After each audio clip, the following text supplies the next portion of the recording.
Halo teman-teman Populi Center, semoga teman-teman dalam kondisi sehat.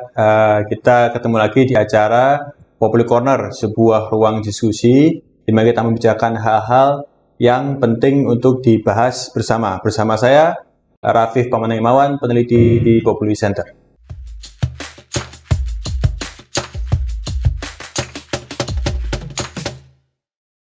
Ya, hari ini kita akan berbicara mengenai politik di Indonesia dan juga di Asia Tenggara.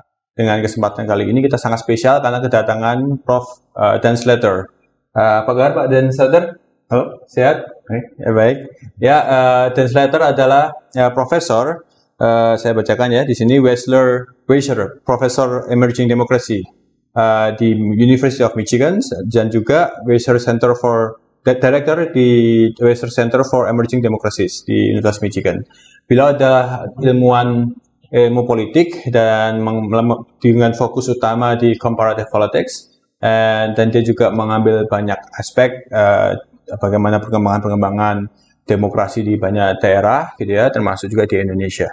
Dan kesempatan kali ini kita akan membicarakan beberapa hal tentang paling tidak apa sih yang menarik kajian untuk dilihat saat ini, dan apa yang perlu juga kita perhatikan di masa mendatang. So, then, thank you so much for your time. It's an honor for us. We basically have some questions on some of your chapters, actually, from some of your works. The first one is like in your writing on democracy in the hard place in 2022, in the book chapter on Indonesia. You wrote something about how to categorize the democratization process in Indonesia, in Myanmar, and also in Thailand. And as you mentioned, Indonesia has become the hard place for implementing democracy because it's unlikely to become a democratic, I would say, because it's grew rapidly during the authoritarian period, but also still have a lower middle income countries. And other things is because there's a lot of citizens' image on the. It should be a strong leader such as Suharto or military who is related to Indonesia's, and also is ethical ethnicity is diverse, and historical there's a lot of also separatist sentiment, regional rebellions, and also as in the region's perspective.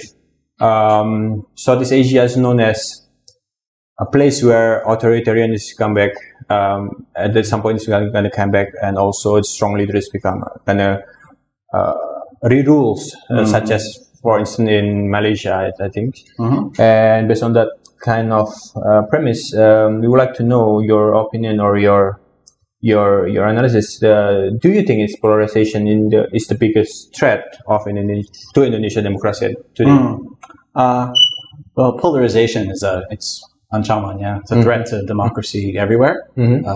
But I think in Indonesia, actually, the elite politicians have done a pretty good job of keeping polarization low, of not to manipulate too much. I think it got pretty worrisome before the last election, the conviction of Ahok, and with the mobilization around the election. And I think that Prabowo Subianto, I think, has certainly proven that he's willing to polarize for his own advantage, to call into question whether elections are delivering legitimate results. But I think that ultimately the bigger threat to democracy comes from leaders who won't accept any constraints. So when you have leaders who think that if they win an election, then all the power is theirs, they do whatever they want. I think that's a bigger threat kind of everywhere. And it's leaders like that who make polarization worse for their own benefit. Indonesia, of course, is very, very diverse. Indonesia has always had a lot of potential within itself to manage polarization. So I think the really important thing in Indonesia is that politicians be responsible, and they not use the divisions in society to try to gain advantage, from those divisions. So I think the big threat to democracy in Indonesia and everywhere is anti-democratic politicians. Anti-democratic politicians. Yeah. And do you think it's Jokowi administration can get rid of, manage the polarization, or what is your opinion on Jokowi leaderships? Yeah, I think so. I think, Jokowi wants stabilitas. He wants pembangunan. He wants to see he doesn't want to see his plans be, unsettled by polarization. He wants his presidency to be tenang. He doesn't want to be, destabilized by protest. So he's been very willing to, like his predecessors, presidents before, to make bargains, make deals, to share power widely, and try to weaken opposition. And so in one way that's bad for democracy if opposition is weak, but it also keeps things from becoming too hangat, right? Becoming too bahaya. And so I think there are pros and cons, but I do think that when you compare to, say, India or Turkey or the United States, these are all places where leaders have polarized and tried to polarize the system for their own advantage. And I think Jokowi, is not an example of that. And so Indonesian democracy has benefited from the fact that Jokowi is not interested in trying to polarize the country for his own power. Right? I see. So I think you can question a lot of things Jokowi has done in terms of its effect on democracy, but I think he has been more, putting out the fire of polarization. He doesn't benefit from the fire of polarization being hotter. And so in that way, Indonesia has been fortunate, I think. Yeah, I read a fascinating book about development studies. If you ever heard a book called State-Directed Development, written by Atul Kohli. Yeah, of course. Yeah, yeah. It's like you have four countries, like in Korea, in India, Brazil, and also Nigeria. State-directed, cohesive state is run by authoritarian, is increasingly economic in Korea, and one of the requirements is to manage the political elites within the nationals in terms of to achieve the pembangunan things. But that's under authoritarianism. Right. And do you think is what Jokowi done in terms of to gain the stabilitas is in the dangerous zone to become the black sliding or democracy or something like that? Yeah, I think that Indonesia has experienced democratic backsliding. I think there's a consensus that in a variety of ways that democracy in Indonesia has weakened. I think that the strength of the president, some of his successes at stabilizing the country have come at the cost of democracy in certain ways. I think that's for sure. But I think then we also think about what are the competing risks. Right? So there's a risk that if the president is too weak or too kind of open to influence, or if protests against pluralism get too strong, that's also a risk. So I think that when we compare Indonesia to similar countries, I think that the backsliding that's happened in Indonesia has been much less. At least thus far. I think what Modi has done in India, what Erdogan has done in Turkey. I think if you look at Tunisia right now, Tunisia right now has gone back to kind of one-man rule. So, we have very few, democratic models, in the Muslim world. We have very few democratic models in the world's largest countries. And so Indonesia is still, I think, faring pretty well compared to what's happening elsewhere, including in the United States, where you've really seen attacks on democracy in a very worrisome way. I see. Yeah. And in the other article you mentioned about in democratic and decoupling, you say that in your research you mentioned about the relationship between every institution in Indonesia. You said that backsliding is not only about vulnerability of democratic institutions, but also inherent tension among them. Yeah. Can you explain more about how the executive can organize another institutions such as media, court, university rights, and in the context of Indonesia? Yeah. So when you look around the world, democracy is weakening, but it's uneven. It's not the same across all aspects. So, democracy requires many things. There are many ingredients, in democracy. And so one ingredient is elections. You need to have clean, fair elections. Yeah. But that's only one aspect of democracy. Also, hak asasi manusia, different kinds of rights. Rights for, masyarakat madani, right? Rights for the press. These are all very important too. And what we see in our article, and you look at data around the world, is elections in the world are actually still becoming kind of stronger. Like more countries are having elections, even relatively free and fair elections. But the real threat to democracy is in the area of rights and people's liberties. Yeah. So what happens is someone wins an election, they win a fair election. Again, someone like Modi wins a free and fair election. Imagine if Prabowo had won a free and fair election. But after you win, then you say, I do what I want. I am democracy. I am the power. And so and this is Donald Trump as well.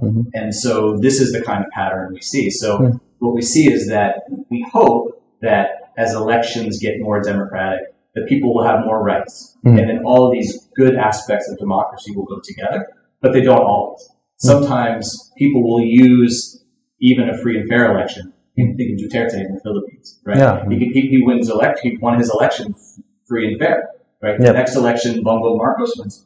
It was free and fair. The election was fine, but it doesn't mean they'll govern in a democratic way, or that they'll respect the law, or human rights, or what have you. So, that I think is the big pattern in the world, is we should recognize the big threat is to people's rights and people's liberties. The press is really under a lot of pressure, a lot of danger to journalists around the world. Yeah.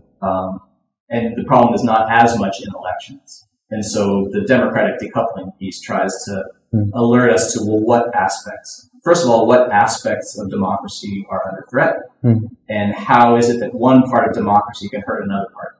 Because when you elect somebody, so imagine again, to take Prabowo as an example. Yeah. Prabowo is very proud, right? Very proud man. He's hunger for power. If he won an election, imagine how much more powerful he would feel. Imagine how much more he would resist anyone constraining what he wanted to do. Right? So elections can empower, dangerous people. Yeah.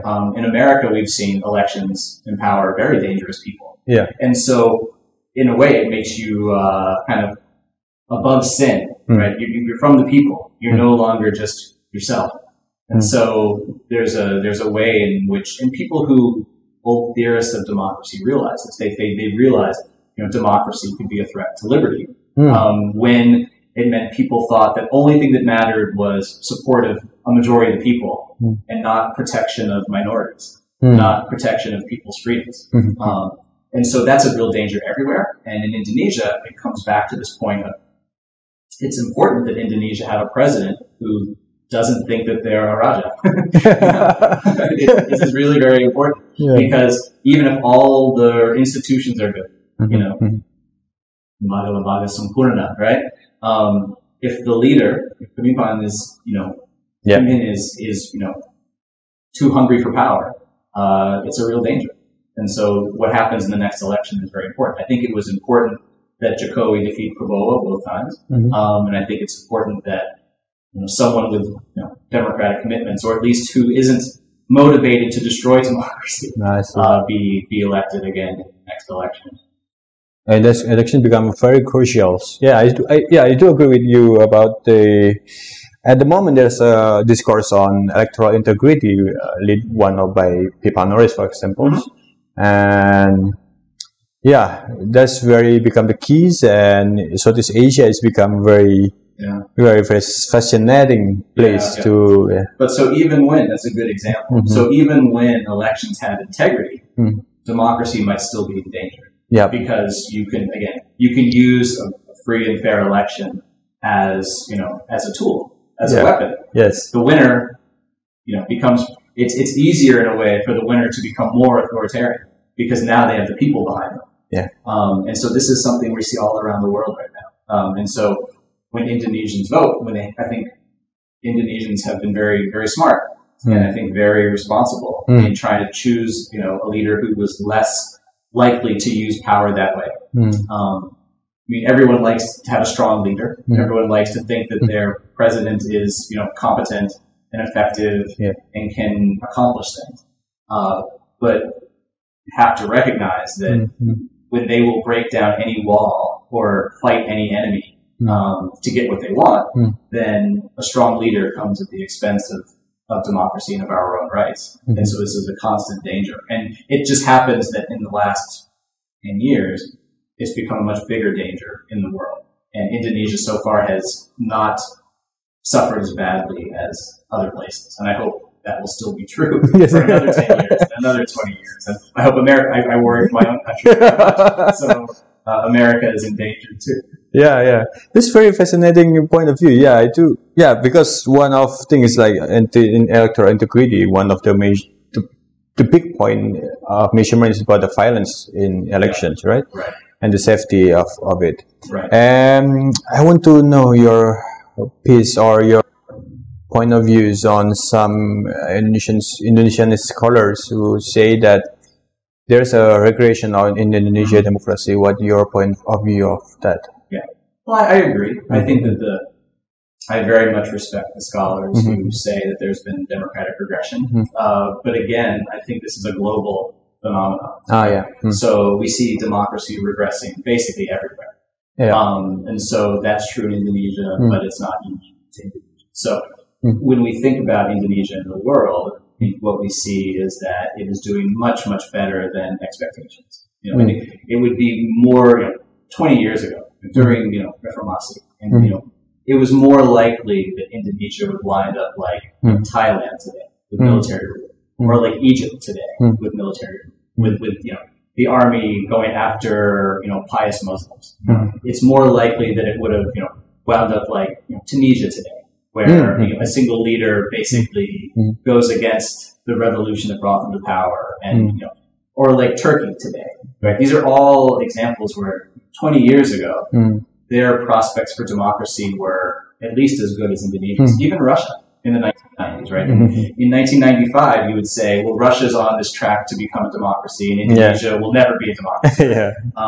And 25 years later, look how different things are. So I think we have to keep the democratic regression in Indonesia in perspective. So I think we have to be alert and aware, and to raise warnings when there are problems with democracy. But I think it's also important to recognize the accomplishments and hopefully build on the successes and the kind of stability and even just pure survival of democracy. Because right now, we can all worry about the quality of democracy, but just the survival of democracy is a big question everywhere. So when you do things like you invite your opponent to become defense minister, right? And this is bad for the quality of democracy. But it also might have helped democracy survive. In Indonesia. And so I think we have to be modest, in our expectations. We have to be modest in, what we believe is really kind of possible in the short term. We're in this sort of global crisis of democracy right now. And so democracy needs to survive. And hopefully once we get through it, hopefully we can see countries like Indonesia go back to deepening their democracy and building the quality of their democracy. These are things we should hope for now, but really survival is we're in. It's like a war. Right? It's like a war. Anti-democratic forces are sort of at war around the world against democracy, and we have to think about how to win that war. More urgently than how do we build the best democracy that's ever existed in the world, because that's not happening anywhere right now. And so that's sort of my perspective. Thank you so much. I have one last question about the future of democracy. If you can predict or you have point of view, so how you see the future of democracy in Indonesia? Well, I'm pretty optimistic about Indonesia. I think that Indonesian society has proven that they will mobilize and protest when democracy is threatened. They've proven they'll turn out and defend elections and make sure that they aren't stolen. They'll turn out and make sure to vote for the more pluralistic candidate. They've done that multiple times as well. I think Indonesians have been very, very resistant to a lot of the fake news and the kind of polarizing languages of hatred and of making enemies internally that we see. The people worry that democracy will lead to more division, and will lead to more conflict. But ethnic tensions were worse under Suharto. Like anti-Chinese sentiment, anti-Chinese rhetoric, much, much worse. Democracy has generally been good, I think, for most minorities in Indonesia as well as for the majority. Indonesia also has a history of Islamic organizations like Relatif Ulama, so and who working with more nationalist, pluralistic forces. So you don't have a sharp divide between Islam and nationalism in Indonesia like you do much more so, say, in Malaysia. So the resources are there, I think, for democracy to survive, for stability to be maintained, for polarization to be managed. I think everything is in place for that to happen, and I have a lot of faith in the Indonesian people, in the rakyat, and in Pemuda, right? Who turn out and defend democracy all the time. And it's a hard time. It's a hard time for democracy everywhere. In America, where people are very depressed and dispirited. I'm sure, after the omnibus law and the protests after Jokowi's re-election, I'm sure people here also feel like, losing spirit, kurang semangat. But I think if people keep using the democratic rights they have, I think Indonesia has very strong prospects. And, I hope that the Indonesian people will keep defending the democracy they have, despite all its flaws, despite all of its weaknesses. Because, it wasn't that long ago that Indonesia had a lot of political prisoners. And, you could be killed by the government with no, absolutely no accountability whatsoever. There was no anti-corruption commission, but there have been a lot of gains, under democracy that I hope people appreciate and will keep willing to defend. Because there are people in Indonesia's political elite who would love to take those freedoms away, and take those and reverse those gains. And so ultimately, if the Indonesian people in a majority can stand up to oppose that, I think I remain optimistic about where Indonesia will be in 10 years, 20 years. Civil rights matters, and also political ethics matters. Is it whether it's going to be a backsliding or not? Right. Thank you so much, Dan. Profesor Dan, atas waktunya. Thank you so much for your time. Hope you have a pleasant time in Indonesia. Teman-teman, itu diskusi kita hari ini dengan Profesor Dan. Kita ada banyak hal yang kita bahas. Salah satunya adalah bahwa satu pemilu, walaupun itu juga pemilu yang berintegritas, ya, artinya tidak ada kekerasan, tidak ada apa-apa, ada damai dan segala macamnya, itu bisa mungkin juga berbahaya dengan demokrasi apabila memilih orang yang salah. Dan juga yang menjadi essence yang paling penting adalah satu hak asasi right, citizens right, ya. Dan juga adalah bagaimana elit dan kontrol terhadap elit itu tetap dilakukan oleh warga negara. Itu diskusi kita hari ini. Terima kasih banyak atas waktunya, atas teman-teman sudah menyaksikan diskusi kali ini. Jangan lupa untuk subscribe channel dari Populi Center.